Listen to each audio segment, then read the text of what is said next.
जय श्री कृष्णा दोस्तों। अपना देश चैनल में आप सभी का हार्दिक स्वागत है। दोस्तों, अगर आप एकादशी का व्रत करते हैं तो कमेंट में ज़रूर से लिखिएगा जय श्री कृष्णा, ताकि श्री हरि विष्णु के साथ माँ लक्ष्मी की असीम कृपा आपके पूरे परिवार को प्राप्त हो सके। दोस्तों आज इस वीडियो में हम जानेंगे रमा एकादशी के बारे में। 2021 में रमा एकादशी का व्रत कब करना है, पारण कब करना है, रमा एकादशी के व्रत की सही विधि क्या है। साथ ही दोस्तों, रमा एकादशी के दिन ऐसा कौन सा उपाय किया जा सकता है जिससे जीवन में कभी भी धन का अभाव ना हो या कोई भी आर्थिक परेशानी ना आए। इसके साथ ही जो लोग व्रत करते हैं उन्हें रमा एकादशी के व्रत की कथा जरूर से सुन लेनी चाहिए। तो इस वीडियो में मैं सारी चीज़ें आपके साथ शेयर करने वाली हूँ, इसलिए वीडियो लास्ट तक देखिए और इन्फॉर्मेशन अच्छी लगे तो शेयर जरूर। चतुर्मास की आखिरी एकादशी 1 नवंबर 2021 सोमवार के दिन है। हिंदू पंचांग के अनुसार कार्तिक मास के कृष्ण पक्ष की एकादशी को रमा एकादशी के नाम से जाना जाता है। दोस्तों, इस एकादशी का जो नाम है वो माँ लक्ष्मी के नाम पर ही रमा एकादशी रखा गया है। और कहते हैं कि रमा एकादशी का व्रत लक्ष्मी माँ को प्रसन्न करने के लिए किया जाता है और साल भर में पड़ने वाली एकादशियों में रमा एकादशी का व्रत बहुत ज़्यादा महत्वपूर्ण है। मान्यता है कि आर्थिक तंगी से निजात पाने के लिए रमा एकादशी का व्रत जरूर से रखना चाहिए और इस दिन का व्रत रखने से धन संपदा की प्राप्ति होती है। दोस्तों, धन संपदा की प्राप्ति तो होती है, लेकिन प्राप्ति तब होती है जब उस व्रत को विधि विधान से किया जाए। अगर हम व्रत करके गलत कर्म करते हैं तो उसका फल हमें प्राप्त नहीं होता है। तो इस वीडियो में मैं आपके साथ शेयर करूंगी एकादशी के जो बेसिक नियम है, जिनका पालन करने से एकादशी का पूरा फल हमें प्राप्त होता है। संसार के सभी सांसारिक सुखों की प्राप्ति हो सकती है। दोस्तों, रमा एकादशी के दिन माँ लक्ष्मी के साथ साथ भगवान विष्णु की पूजा की जाती है। इस दिन भगवान के पूर्णावतार केशव स्वरूप की पूजा की जाती है। और बता दूं कि एकादशी का व्रत दोस्तों दशमी के शाम सूर्यास्त से शुरू होकर द्वादशी तिथि के सूर्योदय के बाद खोला जाता है। और इस दिन व्रत रखने से भक्तों की सभी मनोकामनाएं पूर्ण होती है। लेकिन गलती ये होती है कि बहुत से जनों को ये पता ही नहीं होता कि द्वादशी तिथि कब शुरू हो रही है और कब खत्म, यानी कि पारण का सही समय क्या होना चाहिए वो पता नहीं होता। तो आपने उसको बिल्कुल ध्यान से देखना चाहिए, उसके अकॉर्डिंग ही व्रत जो है वो खोलना चाहिए। दोस्तों, अगर रमा एकादशी के व्रत की विधि की बात करें तो सबसे महत्वपूर्ण चीज़ है कि आपने दशमी के शाम के बाद सूर्यास्त के बाद अन्न ग्रहण नहीं करना है। जी हाँ दोस्तों, दशमी की रात से ही आपने अन्न ग्रहण नहीं करना है। आप चाहें तो फलाहार ले सकते हैं, साबूदाना की खिचड़ी व आलू, जो फलाहार का भोजन होता है वो आप ले सकते हैं, लेकिन अन्न ग्रहण नहीं करना चाहिए। रात को अच्छे से ब्रश करके सोना चाहिए और रात को श्री हरि विष्णु का ध्यान करते हुए आपने सोना चाहिए। एकादशी के दिन सुबह जल्दी उठकर स्नान आदि करके व्रत का आपने संकल्प लेना चाहिए। और संकल्प लेने के लिए आप एक चौकी पर पीला वस्त्र जो है वो फैलाएं, उस पर भगवान श्री हरि विष्णु माँ लक्ष्मी को स्थापित करें। पूरे विधि विधान से पूजा करने के बाद में आपने भगवान के सामने संकल्प लेना चाहिए और प्रार्थना करनी चाहिए कि ये एकादशी का व्रत निर्विघ्न पूरा हो सके। और दोस्तों, उसके बाद पूरे दिन श्री हरि विष्णु के मंत्रों का जाप करते रहें। ओम नमो भगवते वासुदेवाय, ये आपने पूरे दिन जप अपने मुंह में रखना चाहिए। और दोस्तों, एकादशी का व्रत करके भूल कर भी अन्न ग्रहण नहीं करना चाहिए और ना ही किसी की चुगली करनी चाहिए। दिन में सोना नहीं चाहिए।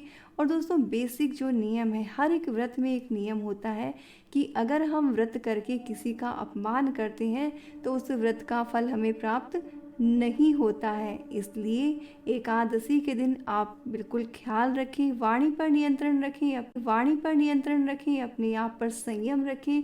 किसी भी तरह का गलत व्यवहार या अपशब्द आपने एकादशी के दिन नहीं बोलने चाहिए। वैसे तो किसी भी दिन नहीं बोलना चाहिए, लेकिन व्रत करके आप बोलते हैं तो उस व्रत का फल आपको नहीं मिलता है। और पूरे मन से पूरे दिन व्रत करने के बाद शाम के समय पास दीपक जलाना चाहिए, तुलसी जी की परिक्रमा करनी चाहिए और श्री हरि विष्णु को जो भी आपने नैवेद्य बनाया है उसका तुलसी दल के साथ में भोग लगाना चाहिए। और पूजा करने के बाद में ही आपने जो है प्रसाद या सागार का जो भोजन है वो करना चाहिए। पूरे दिन आपने व्रत जो है वो रखना चाहिए। पूजा विधि साथ ही दोस्तों इस दिन एक बहुत ही छोटा सा अचूक उपाय किया जाता है। ये उपाय करने से जीवन में कभी भी धन का अभाव नहीं होता। इसके लिए करना क्या है दोस्तों, जब आप शाम के समय पूजा करें, चौकी पर एक लाल कपड़ा या लाल रुमाल फैला दें, उसके ऊपर थोड़े से चावल डालें। अक्षर डालेंगे तो बढ़िया रहेगा। और उसके ऊपर एक सिक्का रख दें, चांदी का भी रख सकते हैं, नॉर्मल कॉइन भी रख सकते हैं। उसके ऊपर आपने रखनी है एक हल्दी की गांठ। और उसके बाद में आप जो भी शाम को पूजा करते हैं, मंत्र जाप करते हैं वो करें। और उस कपड़े को वैसे ही आपने अगले दिन तक रखे रहने देना है।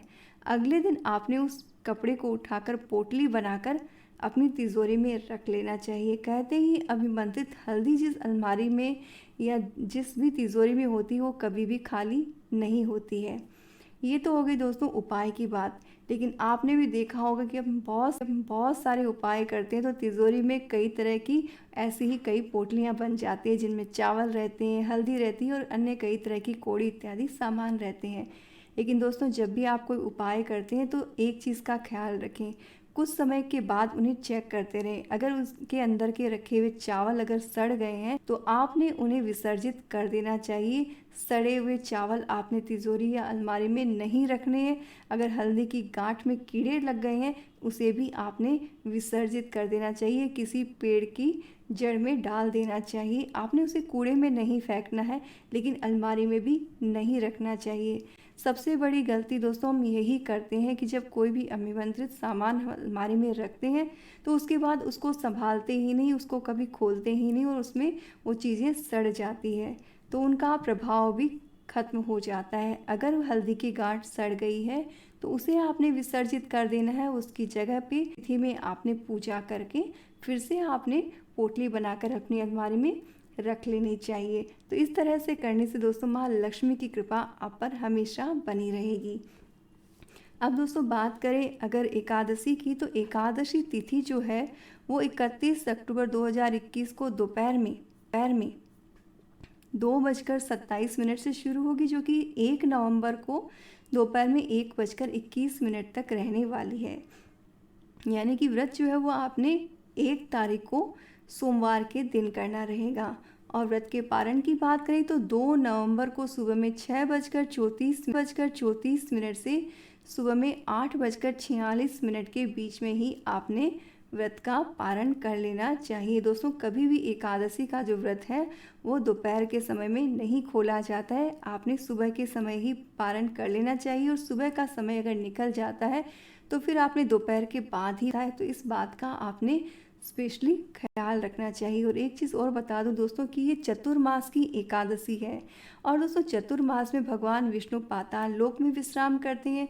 इस दौरान भगवान शिव को पृथ्वी की जिम्मेदारी सौंप देते हैं। और एक मान्यता ये भी है कि चतुर्मास में भगवान शिव और माता पार्वती के साथ पृथ्वी का भ्रमण करते हैं। इसीलिए चतुर्मास में भगवान शिव और माता पार्वती की भी पूजा अनिवार्य होती है, इसका भी आपने ख्याल रखना चाहिए। ये तो हो गई पूजा विधि की बात। अब हम सुन लेते हैं दोस्तों रमा एकादशी के व्रत की कथा। एक समय की बात है, एक नगर में प्रतापी राजा मुचुकुंद रहा करते थे। उनकी एक ही बेटी थी जिसका नाम था चंद्रभागा।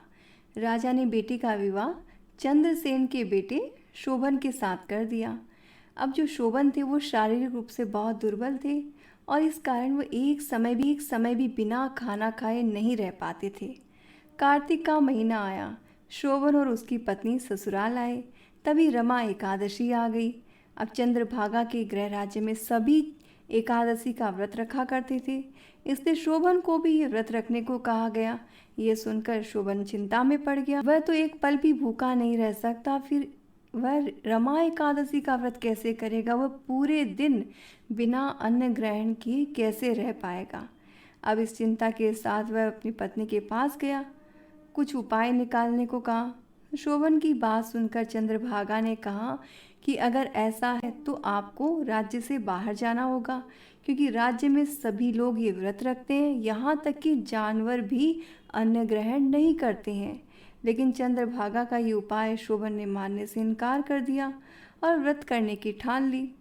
अगले दिन सभी ने जो है व्रत किया। शोभन ने भी एकादशी का व्रत का संकल्प कर लिया, लेकिन भूख प्यास से वह बिल्कुल निढाल हो गया और भूख प्यास से बर्दाश्त नहीं कर पाया और उसने प्राण त्याग दिए। चंद्रभागा सती होना चाहती थी, लेकिन उसके पिता ने ऐसा करने नहीं दिया। साथ ही भगवान विष्णु की कृपा पर भरोसा करने को कहा। पिता की आज्ञानुसार चंद्रभागा सती नहीं हुई। वह अपने पिता के घर रहकर एकादशी का व्रत करने लगी। उधर रमा एकादशी के प्रभाव से शोभन को जल से निकाल कर लाया गया। भगवान विष्णु की कृपा से उसे मंदराचल पर्वत पर धन धान्य से परिपूर्ण शत्रु रहित देवपुर नाम का एक उत्तम नगर प्राप्त हुआ। उसे वहाँ का राजा बना दिया गया। शोभन के महल में रत्न स्वर्ण के खंभे लगे थे। राजा शोभन स्वर्ण और मणियों के सिंहासन पर सुंदर वस्त्र और आभूषण धारण करके बैठता था। उन्हीं दिनों मुचुकुंद नगर के एक सोम शर्मा तीर्थ यात्रा के लिए निकले। घूमते घूमते वह शोभन के राज्य में जा पहुँचे। शोभन को वहाँ देख ब्राह्मण उसे पहचान गया और उसके पास गया। राजा शोभन ब्राह्मण को देखकर आसन से उठ खड़ा हुआ। अपने ससुर अपनी पत्नी चंद्रभागा की कुशल क्षेम पूछने लगा। शोभन की बात सुनकर सोम शर्मा ने कहा कि हे राजन, हमारे राजा कुशल से है और आपकी पत्नी चंद्रभागा भी कुशल है। अब आप अपना वृत्तांत बतलाइए। आपने तो रमा एकादशी के दिन अन्न जल ग्रहण न करने के कारण प्राण त्याग दिए थे। मुझे बड़ा विस्मय हो रहा है कि ऐसा विचित्र नगर, जिसको न तो मैंने कभी सुना न कभी देखा, आपको किस तरह से प्राप्त हुआ। ब्राह्मण को बताते हुए शोभन ने कहा कि यह सब कार्तिक माह के कृष्ण पक्ष की रमा एकादशी के व्रत का फल है। इसी से मुझे ये सुंदर नगर प्राप्त हुआ है, लेकिन ये अस्थिर है। ब्राह्मण ने पूछा कि यह अस्थिर क्यों है और स्थिर किस प्रकार हो सकता है, आप मुझे बताइए। इसे स्थिर करने के लिए मैं कुछ कर सकता हूँ, कोई उपाय हो तो जरूर से बताइए। ब्राह्मण की बात का जवाब देते हुए शोभन ने बताया कि मैंने वह व्रत विवश होकर किया, श्रद्धा रहित किया, इसीलिए मुझे ये अस्थिर नगर प्राप्त हुआ है। लेकिन अगर तुम इस वृत्तांत को राजा मुचुकुंद की पुत्री चंद्रभागा से कहोगे तो वह इसको स्थिर बना सकती है। ये सारी बातें जानने के बाद ब्राह्मण वापस नगर को लौट आया। उसने चंद्रभागा से सारा वृत्तांत कह सुनाया। ब्राह्मण की ये बातें सुनकर राजकन्या को तो यकीन ही नहीं हुआ। ब्राह्मण से फिर से पूछा कि क्या आपने प्रत्यक्ष देखा है। ब्राह्मण की बात सुन चंद्रभागा बोली, ब्राह्मण देव, मुझे उस नगर ले चलिए, मैं अपने पति को देखना चाहती हूँ। मैं अपने व्रत के प्रभाव से उस नगर को स्थिर बना दूंगी। चंद्रभागा की बात कर ब्राह्मण उसे मंदराचल पर्वत के पास वामदेव के आश्रम ले गए। वामदेव ने उसकी कथा को सुनकर चंद्रभागा का मंत्रों से अभिषेक किया। चंद्रभागा मंत्रों तथा व्रत के प्रभाव से दिव्य देह धारण करके पति के पास चली गई। शोभन ने पत्नी चंद्रभागा को देखकर प्रसन्नता पूर्वक अपने पास बैठा लिया। चंद्रभागा ने राजा शोभन को बताया कि हे स्वामी, जब मैं अपने पिता के घर 8 वर्ष की थी, तब से ही वह सविधि एकादशी का व्रत करती है। उन्हीं व्रतों के प्रभाव से ये नगर स्थिर हो जाएगा और सभी कर्मों से परिपूर्ण होकर प्रलय के अंत तक स्थिर रहेगा। चंद्रभागा दिव्य स्वरूप धारण करके दिव्य वस्त्र अलंकारों से सजकर अपने पति के साथ सुखपूर्वक रहने लगी। बोलो श्री हरि विष्णु भगवान की जय। दोस्तों, कथा अगर अच्छी लगी है, आनंद आया है तो कमेंट में ज़रूर से लिखिएगा जय श्री कृष्णा। साथ ही इस वीडियो को अपने फ्रेंड्स एंड फैमिली मेम्बर्स के साथ शेयर जरूर से कीजिए।